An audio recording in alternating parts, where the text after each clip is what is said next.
For the second straight weekend, the Tennessee Volunteers take care of business en route to a second series sweep early in this season, also en route to the 5th run rule victory for the Tennessee Volunteers. A ton of excitement happening at the plate for Tennessee, which their offensive production is almost synonymous with how intense this team can be. A year ago, it was all about how they're the 2-out home run kings. It kind of seems like that theme's going to continue this season, as 8 of the 11 total runs for Tennessee was scored when there were 2 outs on the board. This is also, full disclosure's first post-game report of this season, which kind of brings it full circle to a year ago when the podcast started during the baseball season, following it all the way to a national championship. So definitely feels full circle. Also, it's a really busy time on Rocky Top with 4 sports going on, but very excited to be back out here at Lindsey Nelson Stadium to give you the 3 takeaways following Tennessee's 11-1 run.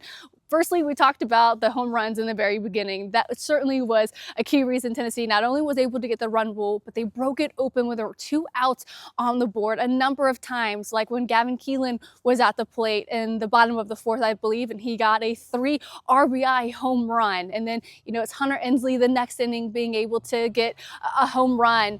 Tennessee did so well when there were 2 outs on the board. And Tony Vitello said after the game that a lot of that came down to just consistent at-bats. They had quality at-bats inning after inning. And then at that point, the percentages, he says, are going to be on your side. And they certainly were, even when they had guys come in to pinch hit, like Levi Clark and Stone Lawless. And when you've got a name like that, you know you're destined for greatness, right? Well, when you look to yesterday for Levi Clark, it was a pinch hit that led to a grand slam. And then today it was a solo home run, again back out to the left field porches. When Stone Lawless came to the plate, it was the second time this game that Tennessee had back-to-back home runs. And we're going to get to more on what Tony Vitello said about Stone Lawless in just a moment. But what Tennessee was able to do at the plate, I think, is indicative of what we're really going to be able to see this season. Again, 5 times already, and obviously you take it with a grain of salt because of the opponent. They were able to go out there and have quality at-bats that didn't feel that they were just simply swinging for the fences. A lot of the runs were because of RBIs, and I think that shows us how the team is on offense continuing to develop year after year, where you don't see the selfish at-bats that are looking for the home runs, rather just trying to get one of their guys in. And brings me to my second point. When you flip it to defense, the pitching crew, again, had a really good game. Obviously, you look to Arvidsson, who had a couple of innings pitched, but that's the second game this series that he started, and they capitalized on maybe the one error he'll make in his pitching outing. And then you have a ton of staff come in to help from the bullpen. And we saw a great performance at the close from Ryan Combs, Aaron Combs' brother. He started it with, throwing straight strikes to get 2 quick outs, and then facing one of Samford's best batters and ended up walking him, and then a ground out to Ariel Antigua over at shortstop to go ahead and get that final out to close the game, kind of similar to yesterday. And Tony had a funny scenario where he's like, I think he was kind of really, Ryan was feeding into the crowd. He wanted to go and get that last out. He had 2 quick outs, and he's like, you're putting the icing on the cake instead of the cake on the icing. And he has so many sayings. I'm like, I don't understand what you're saying. But, he says sometimes, putting the icing on the cake maybe just comes down to sticking to the basics and don't feed too much into the crowd, which with the weather, it was a very nice crowd. To our last point. It's important to make the right decisions, like when to go for it on 4th down, or when to kick the field goal or go for the touchdown. It's also important to make the right insurance decisions too. That's why my office, Trey McAdams State Farm, is here to help you select the right protection at the right price. Our office will make sure you understand your State Farm coverages, so you'll know what to expect when the unexpected happens.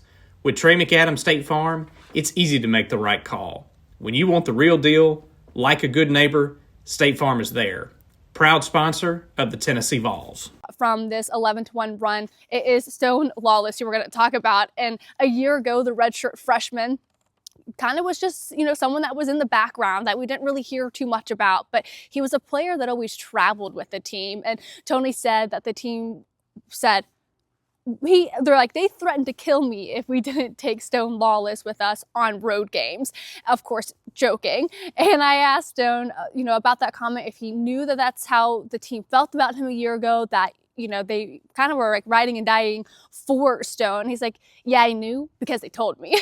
And, what makes him such a good teammate, when he talked about it, was, he says he's kind of like his dad. He's like, I just say stupid things and people think it's funny, and I try to bring, a positive aspect to the game. I try to be that positive, funny guy that lightens the mood, keeps things light.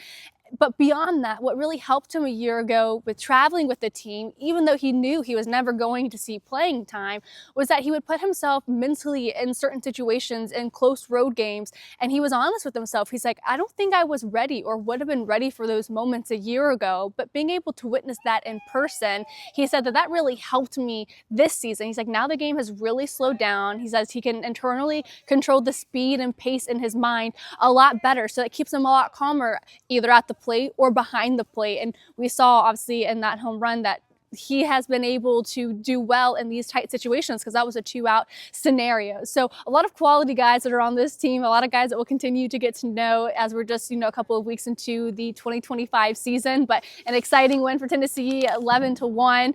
We'll be back later this week for more Tennessee Vols and Lady Vols basketball. Make sure you subscribe so you don't miss out on that conversation. Talk to you guys then.